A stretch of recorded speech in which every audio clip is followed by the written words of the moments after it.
Rainbow for the praise this morning. Good morning and welcome to the April 5th, 2023 session. Before we start, we always open with a prayer, and today we have Pastor Travis Burke with us. Let's pray. Father, we thank you for your blessings upon us. Thank you for our country. Thank you for the privilege to serve. And I thank you for our commissioners. I pray that, Lord, you bless this meeting and give them wisdom, direction, and your guidance. And thank you for the unity. Thank you for their common desire to, Lord, just to help their community. And I pray that, Lord, you bless everyone involved in today. Thank you, God, for your love for us. In your name I pray. Amen. Thank you. And today we're honored to have from St. Bernadette School in Pierce Township, the third grade class. The teacher, Mrs. Giver, is going to do our Pledge of Allegiance today. And we have a flag set up back here if you would rather look that way so you can see the children. David, we got them on? All right, we're ready. We're ready. I pledge allegiance to the flag of the United States of America and to the republic for which it stands, one nation, under God, indivisible, with liberty and justice for all. Thank you so much. You did a wonderful job. We appreciate you being with us this morning. Great. Thank you, Mrs. Giver. Thank you. Absolutely. Thank you for having us. Loved it. Thank you. Bye. You did a good job. Okay, first on the agenda is the approval of the regular session minutes of March 29, 2023. Do I have a motion to approve? So moved. I'll second. Roll call, Gail? Commissioner Painter, Yes. Commissioner Corcoran, Yes. Commissioner Batchelor. Yes. Public participation, don't see anyone. Okay. Today we have a proclamation because National Public Safety Telecommunicators Week. So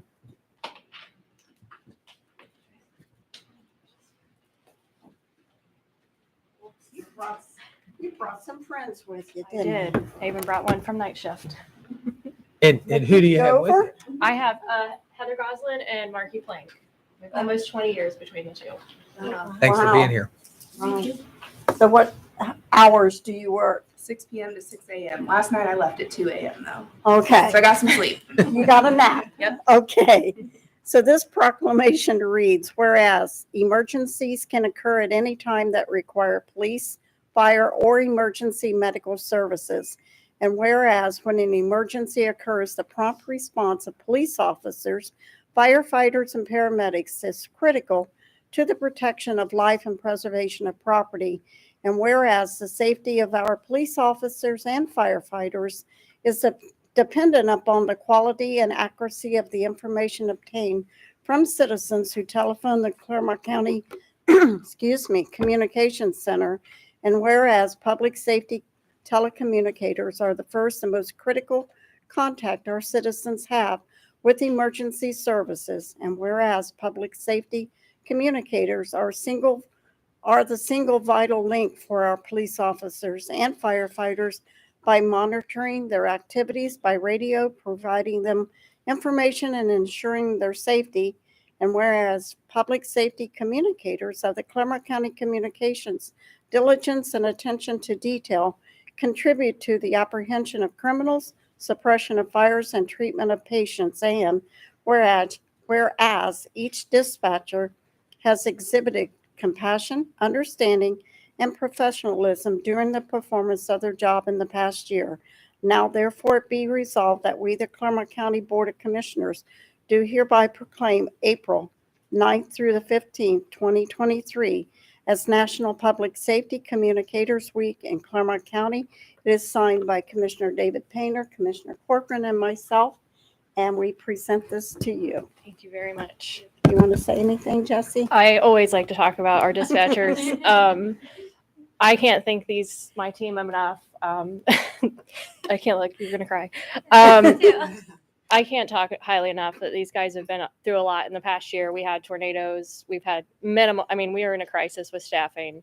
They work overtime all the time, and each day they show up. And when we ask for help, these two actually are some of our biggest helps that Marky's driven through a tornado before to get to the communications center. And I think that that's a big thing to say, is that they're willing, just like the firemen and police officers, that they run towards when we need help. And to give them 1 week a year is just definitely not enough. So, but I thank them more than anything. So, Just, if I could just add, in my prior life, when I was on the life squad, new EMTs that came through a class before they could start making runs, I would take them to the communications center on a busy weekend night because I wanted them to understand what their job consisted of and to appreciate them and to understand what they go through to get the information out to everyone. So I admire you and everyone else that Thank works you. up there. Thank you. Thanks for coming. Thank you. Thanks, Jesse. thank you. Picture. Okay.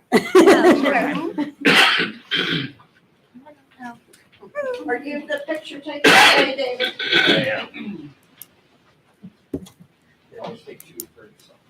Three. Well, I don't know. It's a different Oh, person. good. We have David today. We don't stand here. Just give me that smile. 3, 2, 1. And we're good. Just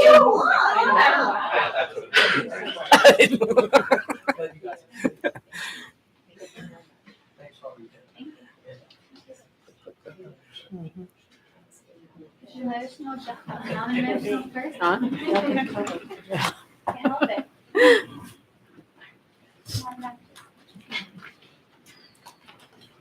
And now we have, thankfully, some new employees to introduce. Tim, I see you are here. You want to introduce yours?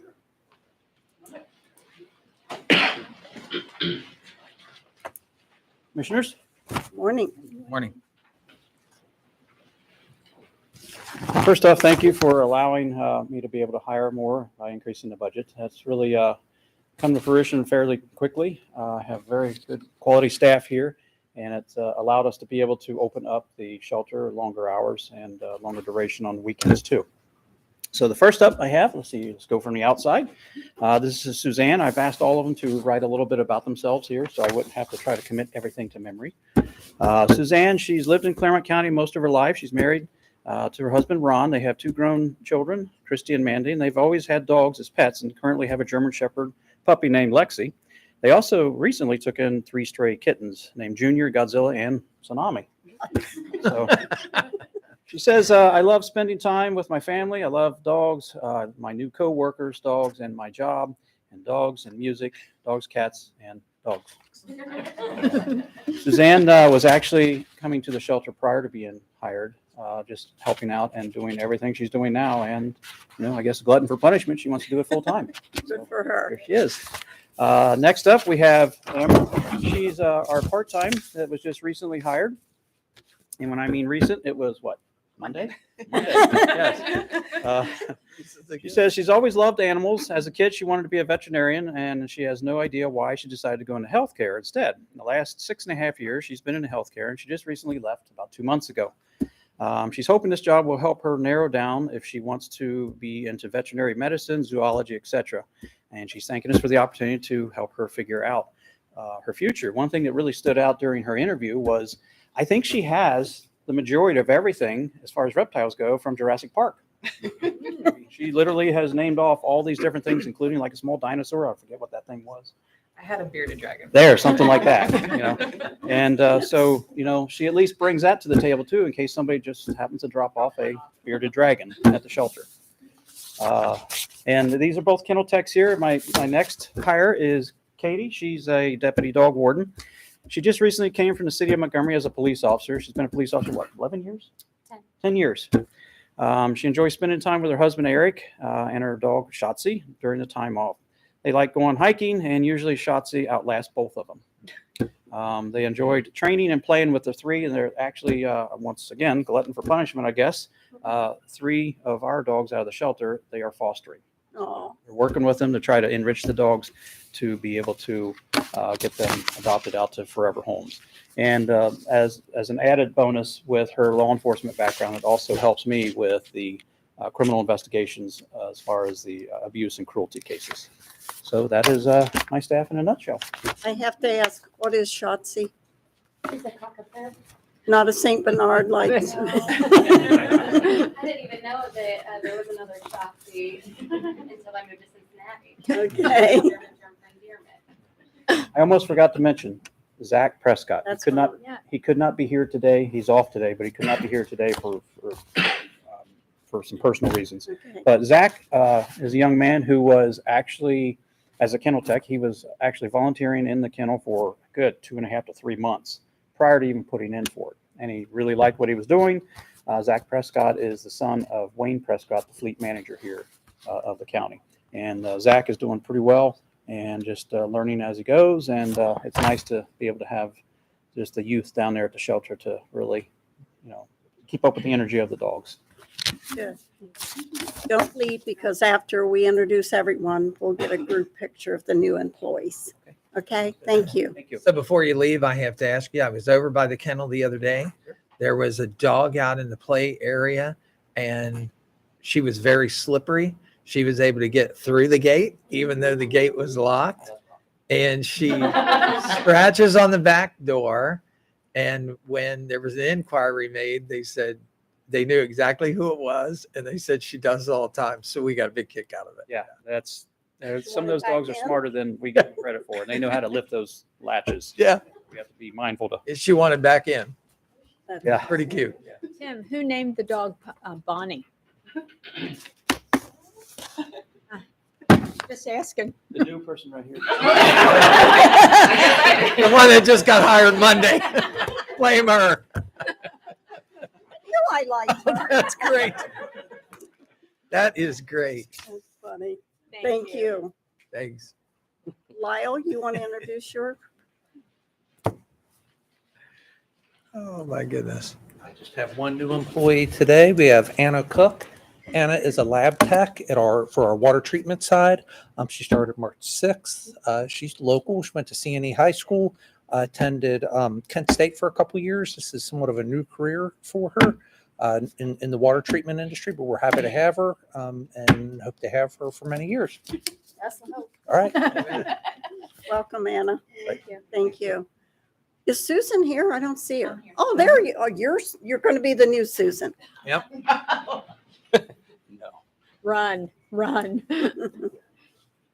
No, I'm just filling in for her today, and I was actually supposed to have one of my staff here today, but unfortunately, she is very ill today. So, Okay. so I will be introducing public assistance staff and OMJ. So, Kara Summers is in public assistance. She's an IM worker 3.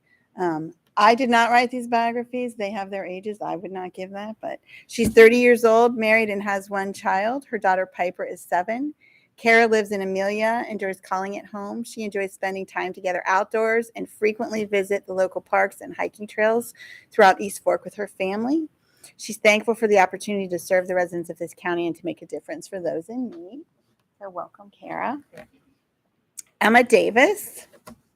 This is Emma with Ohio Means Jobs, and she is 20 years old, originally from Brown County, but recently moved to Adams County. She attended Ripley Union Lewis Huntington schools. Along with her diploma, she also completed the phlebotomy program her senior year, and she is a certified phlebotomist. She previously worked at First State Bank in Winchester, Ohio. So welcome. And then Michelle Palmer, who is from Peebles, Ohio, but recently moved to Clermont County, where she obtained her current position with Ohio Means Jobs, Clermont County, as an employment services consultant 2. Before she came to Clermont County, she was working with Ohio Means Jobs, Adams, Brown counties, and she was with them for over 5 years.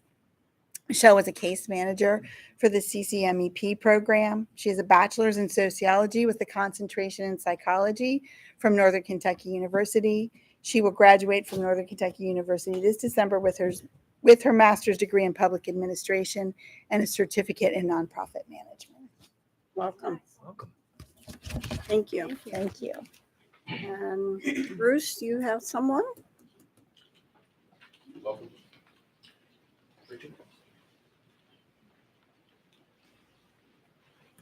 Morning, Commissioners. Morning. My pleasure to introduce our newest permit tech, Rachel McConnell. Rachel's 25 years old. She's originally from Felicity area, Clermont County. Currently, she's residing in Georgetown, Ohio. Some of her interests are she likes to spend as much time as she can with her family. She has 4 nieces and 3 nephews, which she loves dearly. And in her free time, she likes to hang out with her boyfriend and to attend car shows and car events. And I can tell you that we're very blessed to have Rachel. She's a fast learner, and that we are fully staffed with the front counter area permit techs now at the building division. So Good. we're very glad to have her. Welcome. Thank you. Chris Davis?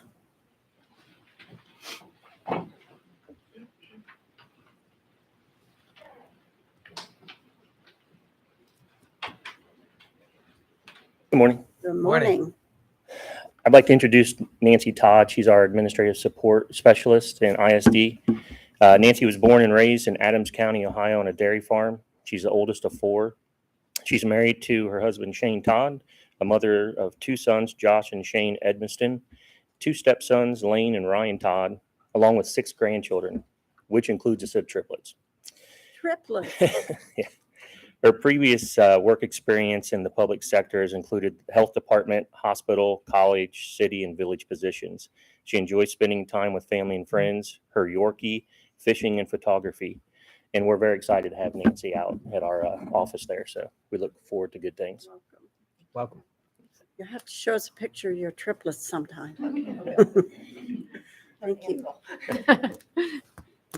Okay, if you want, David, you want to just get everyone to line up in front here, all of the new employees, and we'll just stand up back here. All new employees, come on up. Come on down. Right. Come on down.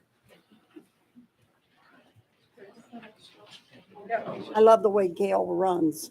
Gets out of the picture.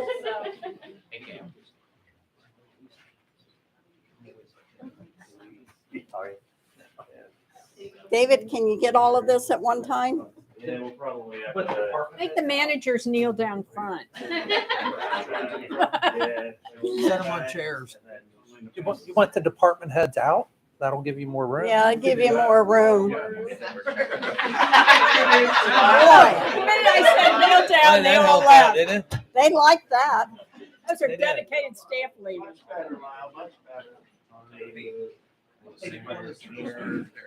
Down here. Can you get short stuff? Oh, stop it. Yeah, we're good. We're good. He got me. Everyone smile. Smiling.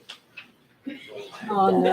Here we go. There we go. And okay, we're good. Thank There you. you go. Okay, welcome Welcome, everybody. Well done. So funny. You're so funny. Now we're going to empty house. Yep, now they're all going.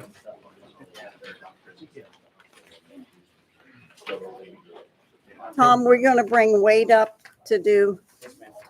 You're going to be next, Wade, because Tom said so. It would have been great if Tim would have turned around. Great, but that would have been even better. Why not? Yeah, that'd be great. Well, get him up there. Why not get it? Wow. So what part are you adding it? You're gonna. Where are we? Gotcha. What are we doing? We're changing things around. Wade's going to give us a little song and dance. Do the song and dance now? Do I have to do that? So, Yeah. Oh, he didn't tell you that? Welcome to our world. so are you requesting the add-on, Mr. Eigel? Not at this time. We're just moving official, elected official and staff discussion up. Okay, so you We would go like ahead me and present the change order request. change order number 9 is what we're going to talk We're about? not presenting change order number 9. We're presenting the change order request for the 15336 committee. Okay. We're taking Ed, committee the- vote. Right. They're members of the 15336 committee. Okay, so you want me to read the agenda item then? Not at this time. You go through the change order request. Got it. Starting with Okay, 55 AR1. understood. Yep. So this change order number 9 would consist of 3 different change order requests. And with your permission, we'll go over those individually, okay? COR 55 AR1, when I say COR, obviously you know that's change order request. 55 AR1 is an aluminum second feeder request at a cost of $40,996.21. The secondary feeders, which are the electric feeders that would feed the building itself from the transformer, they were omitted from the bid documents. MSA indicated that PEDCO and IMEG stated that Duke Energy would install the secondary feeders free of charge. As it turns out, they will not do that. So again, we have an engineering situation. Our second one, which would be COR 57, is yes, sir. Okay. So the total cost of that change order is $996.21. right, and they'll have to take each one of these separately. Okay. Do you have anything? Yeah. Discussion? What's the installation cost on that? That's included. Included in Yes. that? Explanation of why we have this, again, another, The explanation would be that the engineering or design team was under the impression after their discussions with Duke Energy that Duke Energy would supply these secondary feeders at free of charge to them and the county. We started talking with our engineering groups from Duke, and they were like, no, absolutely not. We do not supply that secondary feeders. Now, there was a choice of having copper feeders, which are a better conductor, but more expensive. The aluminum will work. We do have buildings. Obviously, you probably know that as long as you increase the OT size of the conductor, that it will operate the same as copper. but we have to bear this cost. They're not willing to negotiate anything on it. Just like the other ones, we after the fact, we negotiate with the design team when we feel that they're neglecting. We just got done, as a matter of fact, on yesterday, with another change order, which was change order number 7 or 8, I believe, which we're now negotiating compensation from the design team. Okay. And this is just to keep the project going, and then county administration, along with Chris and myself, then we negotiate the compensation from the design team, which would consist of the architect, which we hire, and their engineer, which they hire. So on secondary feeders, when you say everything else was included, that means the underground conduit, the duct bank, all of that was installed. That was already part of the base bid. Okay. It's just that the wiring that went into the conduit was not. Contractor still has in his requirement to terminate everything, or is that Yes. going to be done by? Yes. Okay. No, Is Duke going to do the work? No, or someone else? Duke does the work to the transformer, which is already done. Delta Electric, which is the subcontractor, will actually put the secondary feeders in and terminate them. They did the high voltage coming in. They did. And this is going to be for medium voltage, right? 480. Yep. Coming from transformer to the building. Yep. Yep. Okay. Okay. I got it now. Can we have a vote? Ms. Batchelor? Yes. Ms. Corcoran? Yes. Mr. Painter? Yes. We don't have much of a choice, do we? Nope. No. I don't, words are, I mean, you guys have Yeah. seen us up here many, many times. Yeah. It's somewhat, I'm not going to say a total embarrassment, but, we hate to bring these things to you. The second one would be COR 57, which is Builder's Risk Policy. The original completion date of this project was February 6, 2023. Builder's risk is required for the duration of the project at the contractor's cost. Because we are over that, we had to have them get an additional year of builder's risk insurance, which is required by ORC and us as a county. And unfortunately, that is at a cost increase of $11,780.42. Every time we change, we just keep going. Every time they extend. So Yeah. if they extend past, this one only carries us through 2023. So if there's an extension, then there would be another increase. And it's roughly about $5,500 every 6 months. We're all going to bring our tools in. We're going to help get it done by the end of this year, right? Stop all the change. If that's what the board wants, we'll bring the tools. Gotcha. We just need people. Okay. Any more discussion? Mhm. Commissioner Batchelor? Yes. Commissioner Corcoran? Yes. Commissioner Painter? Yes. COR 59R1 is water meter pit components. Mark Spalding Construction, which is the contracted construction company, they initiated this request. A flow test was originally conducted. After conducting the flow test basically determines if you have enough pressure for the building. After the flow test, the contractor recommended auxiliary water pumps at approximately an $80,000 cost due to what was believed to be a lack of pressure to the existing water supply. The owner did not agree, and in cooperation and assistance from our water department, we did a secondary flow test. That flow test came back when Lyle's folks did it as adequate. So the $80,000 was saved. When we initiated the flow test, it revealed the adequate water pressure. And although the flow test came back adequate, MSA, in reality, their design team recommended an increase in the water line from a 2.5 to a 3-inch, therefore altering the original design and adding, instead of $80,000, $13,377.10. They believed, and I think you will agree, the volume is what they were looking for at that point, not the pressure. So to have enough volume in the building. Okay. Let me ask you. How much was that again? That would have been, ma'am, $13,377.10. What was this change order number? Change order number is 59R1. Again, the R1 at the end would indicate that there was a revision number 1. Wait, is this considered commercial then? This building? Yeah, because then they're saying it should be, what I've been reading is 4-inch instead of now they're saying 3-inch. Are we sure that we can stay at 3-inch and not have to come back and say, now we have another problem? No, that will take care of it. I mean, Okay. the 2.5-inch was what originally recommended, and now it's a 3-inch, and that will carry the volume that is required for the building. All right. And you've You already agree, reviewed Lyle? everything too, correct? You haven't seen this? Right. Okay. What did Okay. he say? He hasn't seen the I've details. not seen any of the details. But of you any think hydraulic connection. that's okay. And How's again, this going to be monitored then? How's that pit going to be monitored? Can you do it by your cell phone for any problems? As far as the flow? Yeah. Basically, the pit is going to be for your shutoffs to the building for domestic and the fire suppression. Inside that pit, you have a valve for your fire suppression, which Mhm. you'll be very familiar with. As far as monitoring the pressure, you do Yeah. have pressure gauges on your inside mechanical room of that water pressure throughout the building. So if something were to happen, say we did have numerous breaks within the water system, obviously everybody's going to know water pressure is low out of your faucets or anything like that. As far as a static pressure, which is the normal house pressure on it, we can't monitor that just through the gauges at the main line company. Okay. Do you have access though to do it wireless too if you really wanted to or not?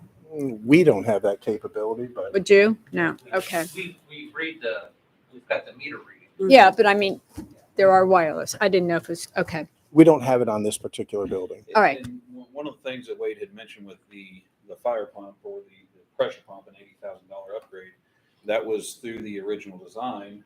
None of our buildings on that whole entire street campus has any kind of fire pump to it. So that led us to believe that there was another underlying issue that we needed to check out instead of just adding.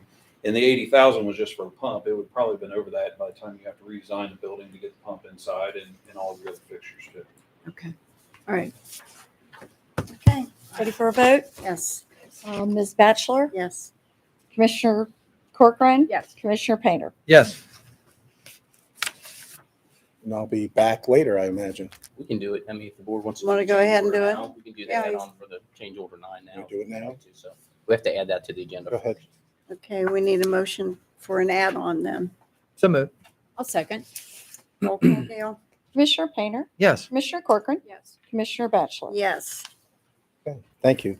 The add-on is as follows. This is a recommendation to authorize Bonnie J. Batchelor, President of the Board of County Commissioners, to execute change order number 9 to the contract with Mark Spalding Construction Company out of Florence, Kentucky, for construction of the Juvenile Court Expansion Renovation Project, previously ratified by the Board of County Commissioners on 1/26/22 and subsequently amended on 3/9/22, 6/29/22, 8/10/22, 11/2/2022, 12/14/2022, 1/25/23, 2/8/23, and 3/13/23 for a net increase in the amount of $66,153.73, which represents changes relative to added aluminum secondary feeders, builder's risk policy, and water meter pit components increase for a total adjusted contract price in the amount of $8,436,041.16 is more fully described therein pursuant to and in compliance with the terms and conditions set forth within the contract for the juvenile court expansion and renovation.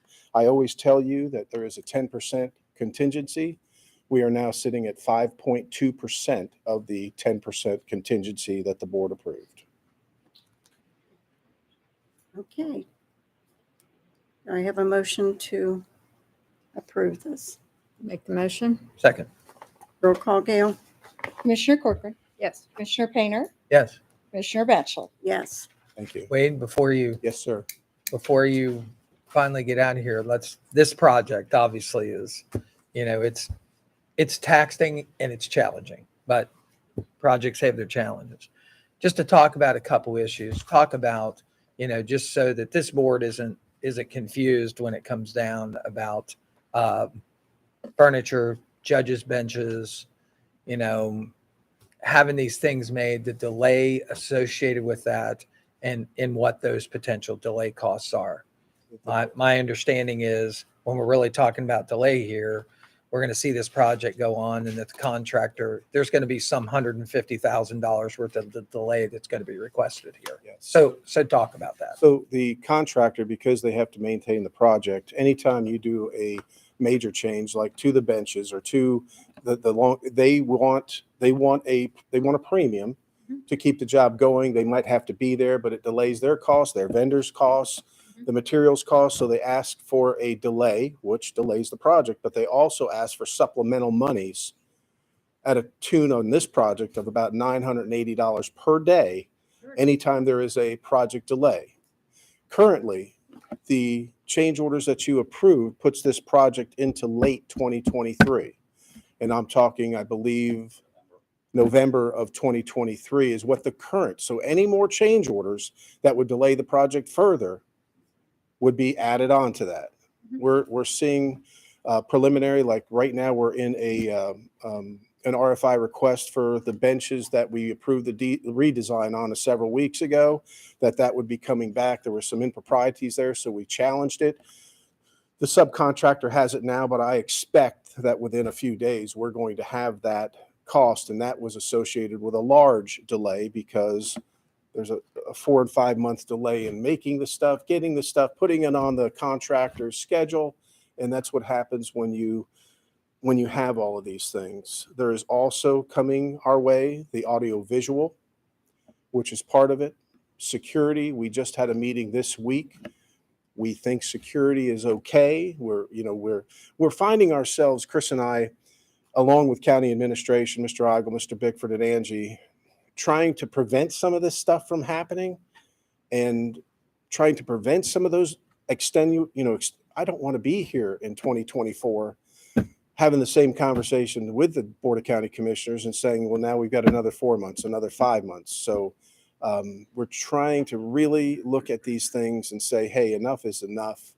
Move on, move forward, and get this thing done.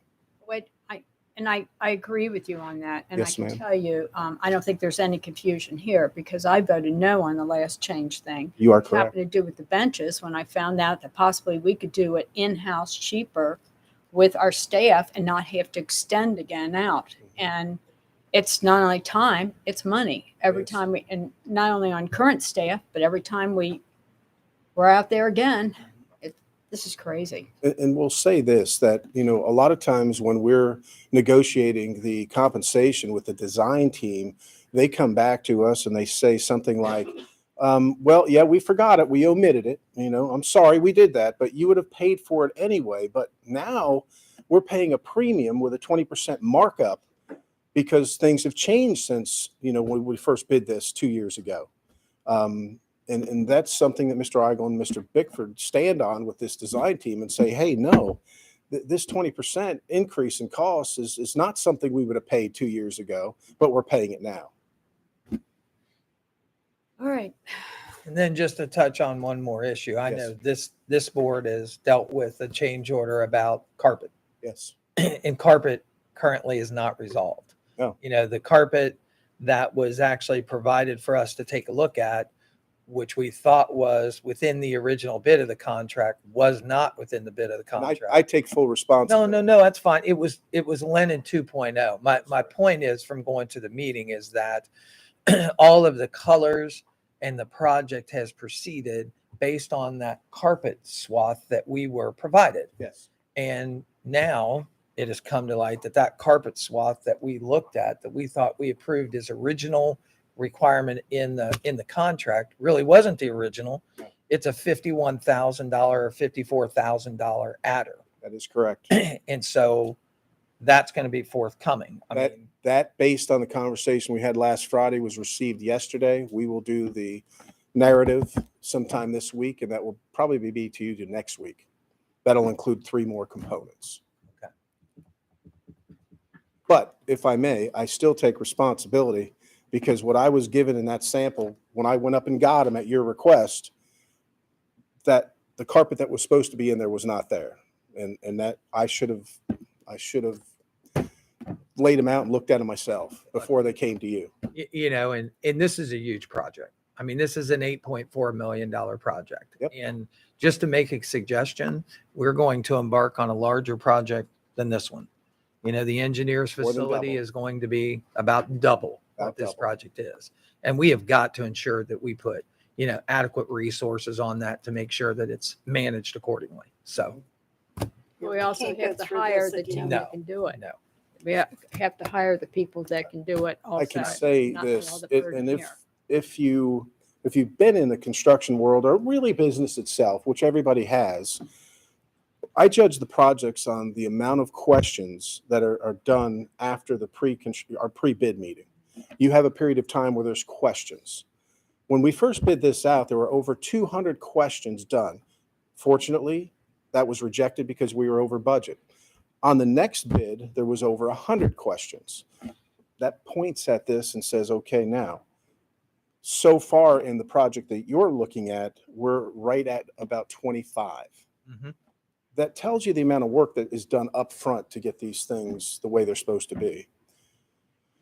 So I am, and the other thing is the recommendation from the engineers complex with fleet associated with it is that particular company dropped their contingency from 10% to 5%. Yep. They're putting their reputation on the line saying, you won't need any more than that. Okay. So, Got it. Thank you, Wade. thank you. Thanks. Enjoy the wind. What's that? Enjoy the wind out there today. 3 Saturdays in a row, we've been on fire watch due to lack of power. Yeah. Oh, great. Signatures, yes. Yeah, the signature pages, those are the items. Yes. What we're talking about, yeah. Yes. You'll have to sign it. I will get them back to you, Wade. Thank you. Okay, moving on to item D, consent agenda. Board, you've had this in time to review. Do I have a motion to approve? So moved. I'll second. Roll call, Gail? Commissioner Painter, Yes. Commissioner Corcoran, Yes. Commissioner Batchelor. Yes. Moving on to item E. Number 6 is the recommendation that the Board of County Commissioners adopt resolution number 036-23, resolving to approve payments to vendors in the total amount of $2,690,123.89 as set forth in the BCC approval invoice report for checks dated April 5th, 2023. BCC directed prepaid invoices report and/or the procurement card transaction report as presented by the county auditor on April 3rd, 23, further authorizing the county auditor to issue warrants for same pursuant to section 319.16 of the Ohio Revised Code. Do I have a motion to approve? I'll make the motion. Second. Roll call, Gail? Commissioner Corcoran, Yes. Commissioner Painter, Yes. Commissioner Batchelor. Yes. Morning, Connie. Good morning.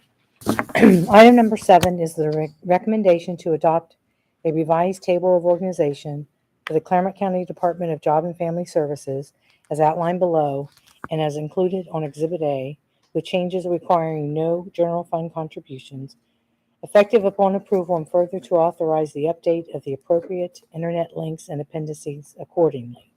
This is for the Public Assistance Division to remove one Income Maintenance Worker 3 intermittent position, class number 17223, pay range 9, and to add one DGFS program administrator, class number 89165, pay range D.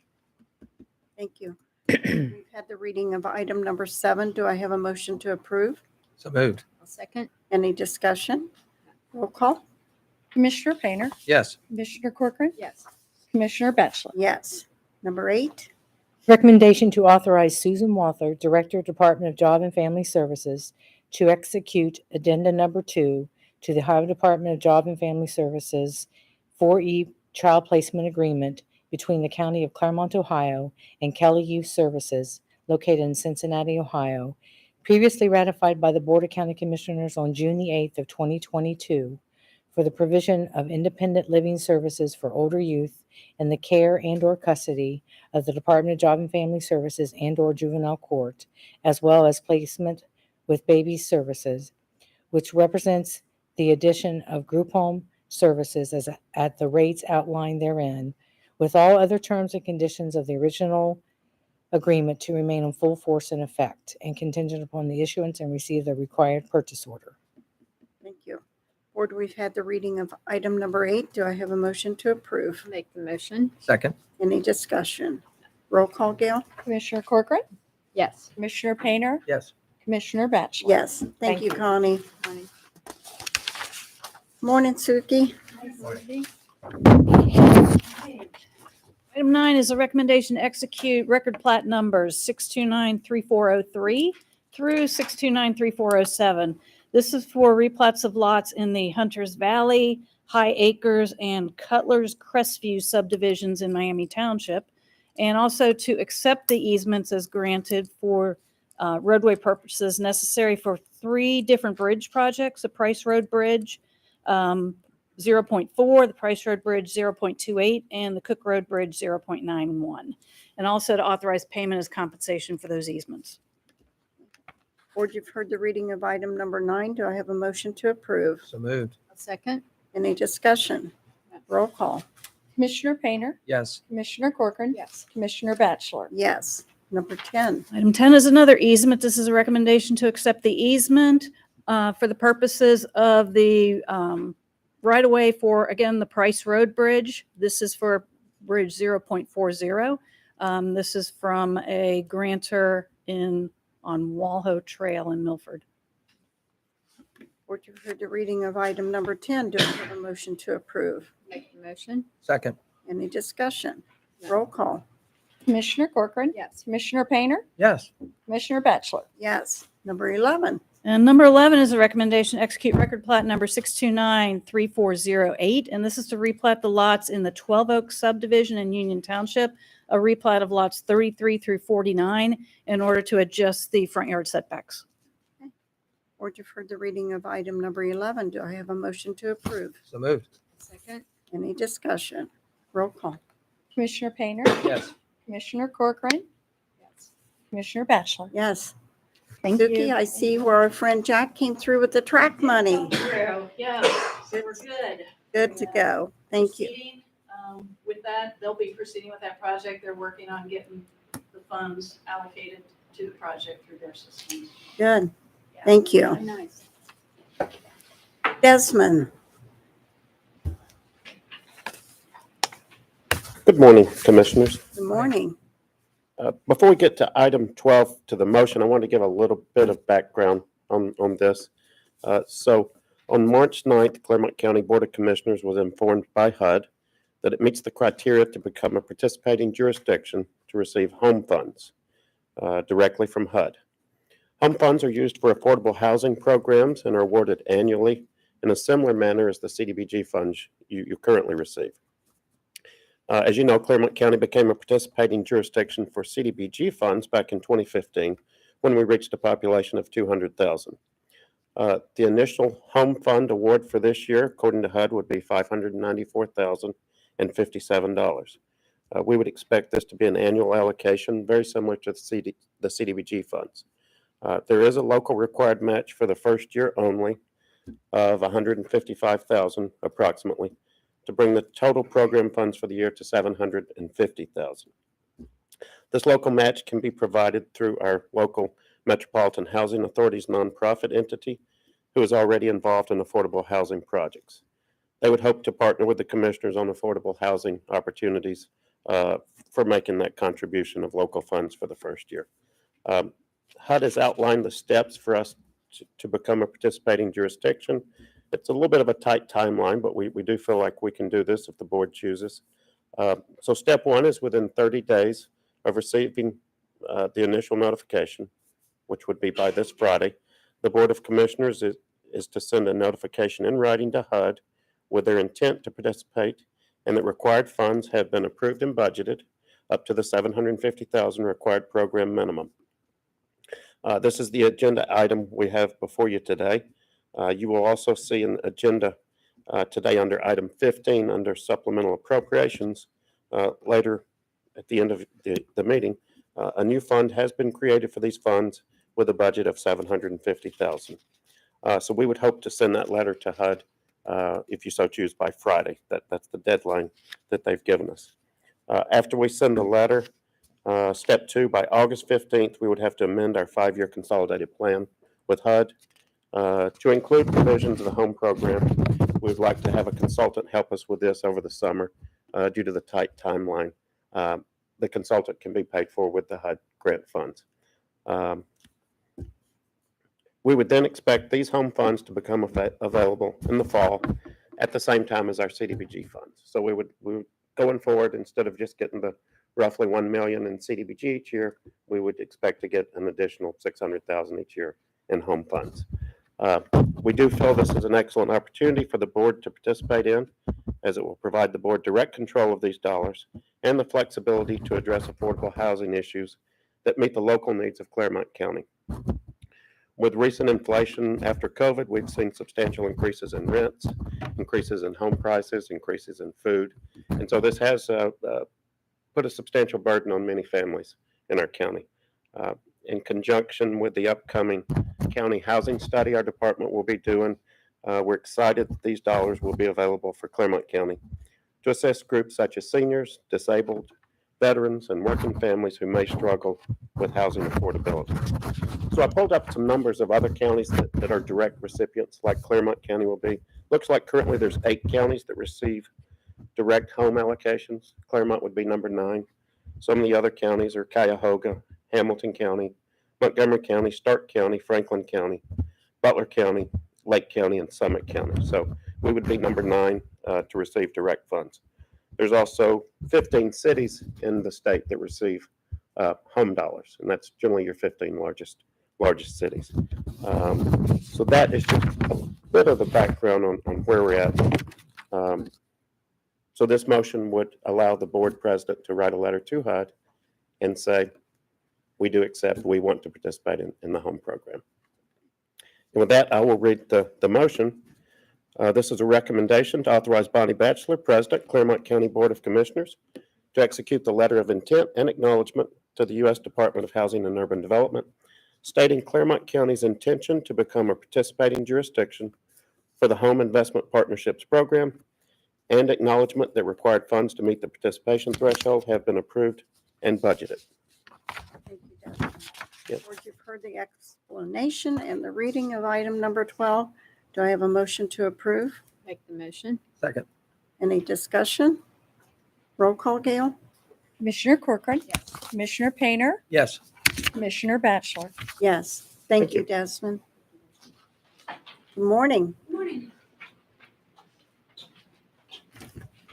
I'm Amy DeClaire from the Auditor's Office. I'm here to read the recommendation of Linda L. Fraley, Clermont County Auditor, with the concurrence of Thomas J. Eigel, County Administrator, that the Board of County Commissioners resolve to authorize Bonnie Batchelor, President of the Board of Commissioners, to sign the letter of engagement with Julian and Grube, an independent public accountant located at 333 County Line Road West, Westville, Ohio, 43082, as it relates to the annual audit for the County of Clermont County, Ohio, which includes the Clermont County Port Authority, in the Clermont County Community Improvement Corporation for the calendar year 2022 at a rate of $78,750.00 in concert with the memorandum of agreement between Keith Faber, Ohio Auditor of State, 88 East Broad Street, Columbus, Ohio, 43215, Julian Grube, Inc., an independent public accountant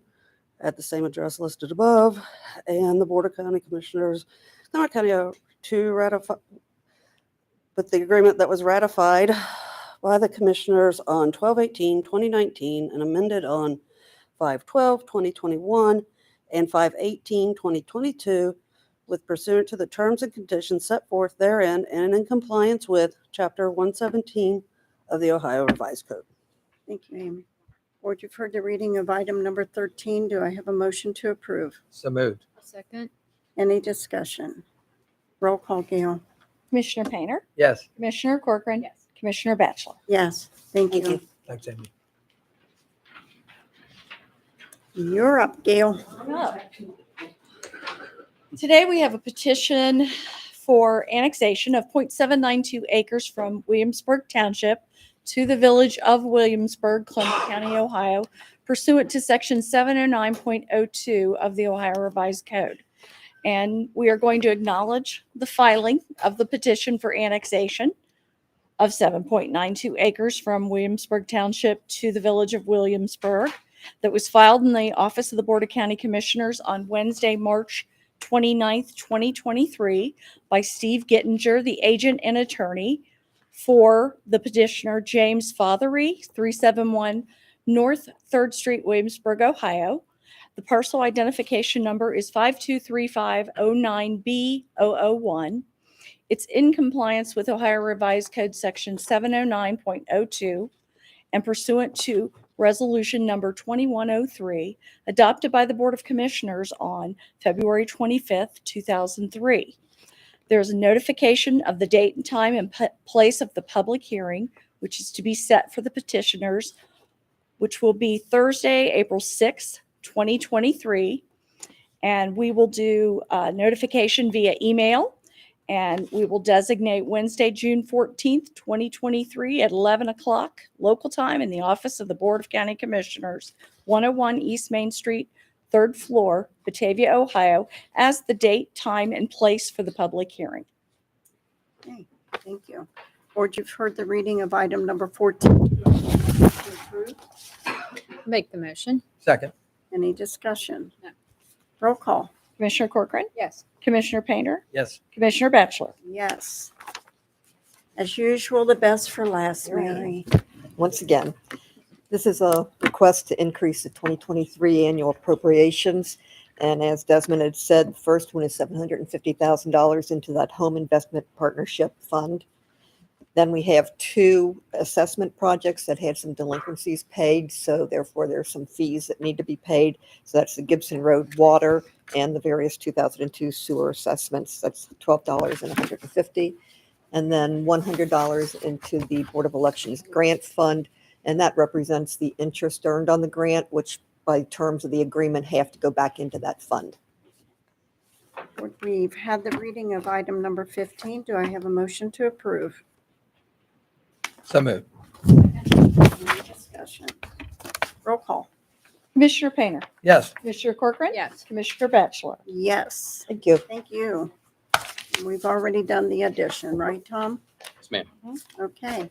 Next is item G, which is to go into executive session pursuant to section 121.22 G8 of the Ohio Revised Code to consider confidential information related to the marketing plans, specific business strategy, production techniques, trade secrets, or personal financial statements, or an applicant for economic development assistance or negotiations with other political subdivisions respecting requests for economic development assistance in connection with the relocation, location, expansion, improvement, or preservation of the business of such entity pursuant to section 1724.11B of the Ohio Revised Code.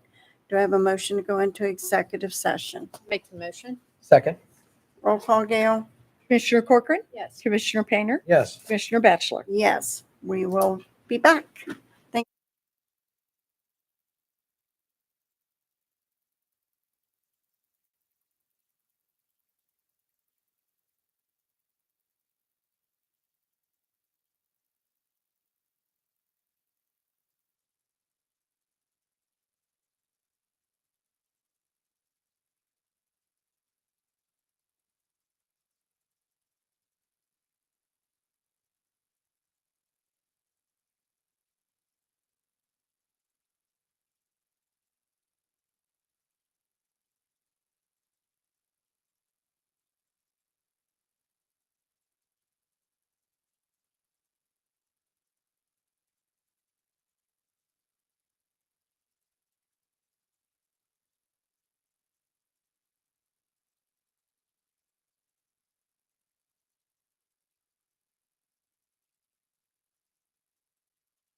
Anytime.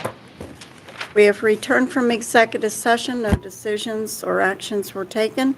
We went in for Section 121.22 G8 of the Ohio Revised Code to consider confidential information related to the marketing plan, specific business strategy, production techniques, trade secrets, or personal financial statements of an applicant for economic development assistance or negotiations with other political subdivisions respecting requests for economic development assistance in connection with the relocation, location, expansion, improvement, or preservation of the business or such entity pursuant to Section 1724.11B of the Ohio Revised Code.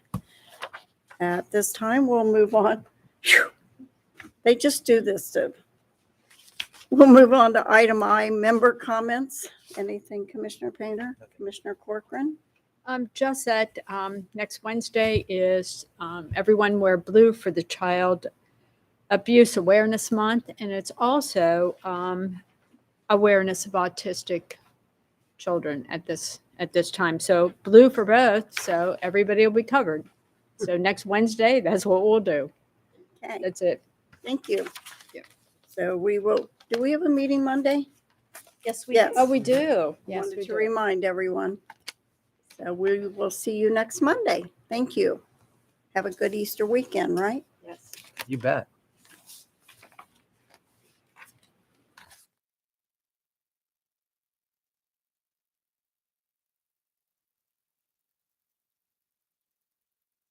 We didn't do, oh. What did we do? We Motion didn't to adjourn. adjourn. Okay. It's all right. We're back. So we're back because we forgot to adjourn. Can I have a motion to adjourn? So moved. I was second. Roll call, Gail. Commissioner Painter, Yes. Commissioner Corcoran. Yes. Commissioner Batchelor. Yes, I mentioned Easter and I was thinking of candy, so I forgot to adjourn. We stand adjourned. Thank you.